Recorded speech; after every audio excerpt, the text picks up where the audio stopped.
Hey everybody, Ron from CampFire Grub, and this week we're camping out here in beautiful Ocala National Forest. We're kind of in a hidden spot. It's a bit different than we normally do, and we're just out here remote camping, Kevin and I. And tonight for dinner, we're actually going to be using the MenGrills pressure cooker, and we're actually going to be cooking up some pork with some vegetables right here over our campfire. First step is we're going to go ahead and take a little bit of some cooking oil and we're going to go ahead and throw it into our 1800s cast iron pan that we have heating up. And we're just going to go ahead and we're going to take our knife here. And what we're going to do is we want to just slice along the side of the pork. We want to cut crossways here.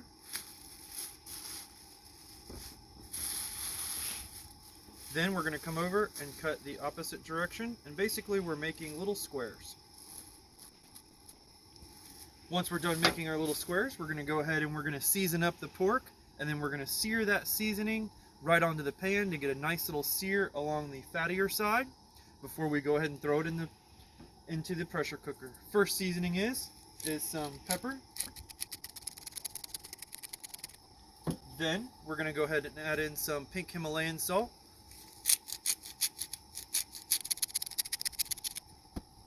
A little bit of some pork rub seasoning.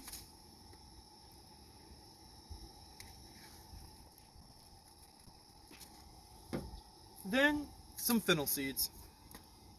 Some people might be confused about fennel seeds, but this is what they look like, just to kind of give you a little bit of an idea. They give a nice little flavor to it and a bit of a crunch.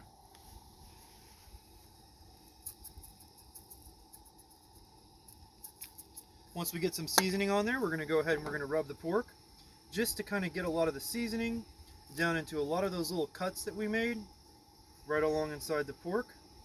Once we get it nice and seasoned up, we're going to go ahead and flip the piece of pork over, and we're going to do the exact same thing to the other side.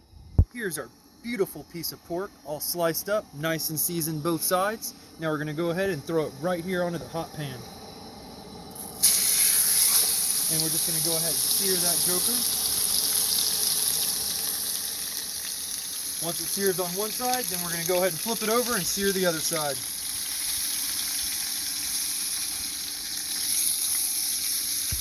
Look at this beautiful sear. We put a nice little sear right on there, seared in all of our seasoning, and now our next step is just going to be to throw it into the pressure cooker.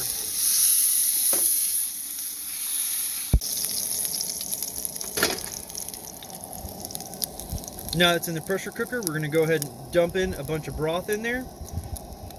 Our next step is we're going to add in some chicken broth right in there to help steam things up.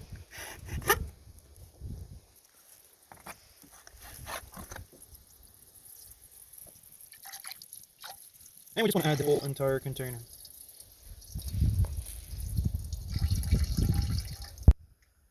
Next step is, all we got to do is take our pressure cooker and seal it up before we hang it up on the fire.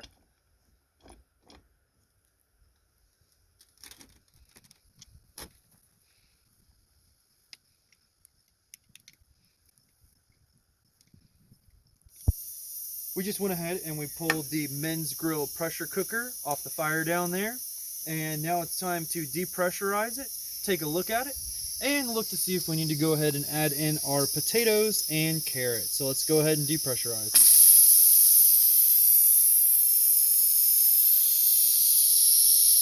Go.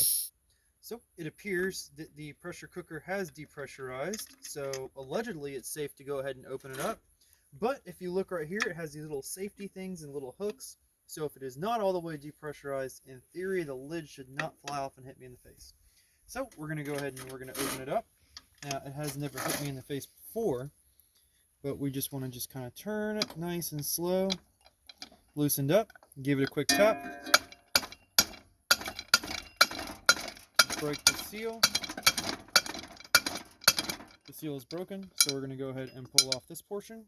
Set it aside, give it another tap, and it's good to open up. So let's go ahead and take a look inside.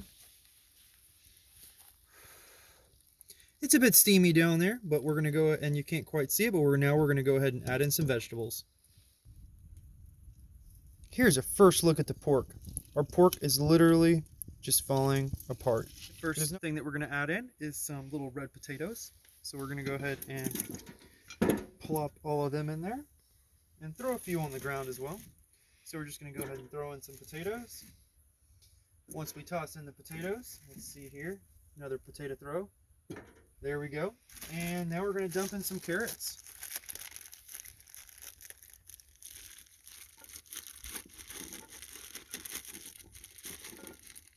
Carrots are in. Then the last thing that we're going to go ahead and add in there is going to be our mushrooms. That one looks kind of ooky, so we're going to go ahead and toss that. And now our mushrooms are in. Go ahead and mix it about just a little bit. Then we're going to reseal it back up, throw it on the fire, cook the pork up the rest of the way, and then by the time the rest of the pork's done, then our vegetables will be done to perfection. A lot of people don't really ever think about is butter really adds a nice creamy flavor to stews. So I like to take some butter and toss them into the stews as well. All right, Kevin, so you think I can make this butter in there? Only if you say Kobe. Oh, You didn't say Kobe. Kobe. There Guess you my go. beer pong skills are still of par.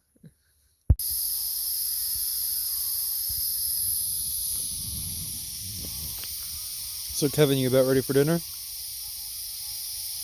It is 9 o'clock and we started at 5:30.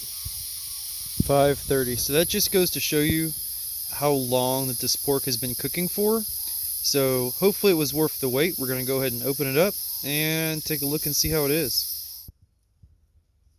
So here it is, just to give you an idea of what we got going on here. We have our pork. It is absolutely juicy and falling apart. Here is our potatoes, and they are nice and mushy, as you can tell, along with our carrots and the rest of the meal. So we're going to go ahead and scoop it out, put it on a plate, take a look at it, and see how it is. So here are our plates all dished up, just to give you a good look here at what we have going on. And this looks absolutely yummy. So we're going to go ahead and dig in, and we'll give you a review and let you know how we like it. Well, I completed my first serving, so Kevin, how did you like it? This is freaking delicious. I've made this a few times, but it's never been this sweet. I don't know what kind of magic beans you put in here, but it's delicious. And I'm probably going to go back for seconds and thirds because I'm starving. But it's probably attracting every bear and coyote within probably like a 10-mile radius of cooking this for about 3 hours on the fire. Thank you everybody for watching, and don't forget to follow along on our Facebook group, Overland Florida Campfire Grub Community, where we post lots of different things about everything from off-roading to camping to canoeing to kayaking, as well as cooking.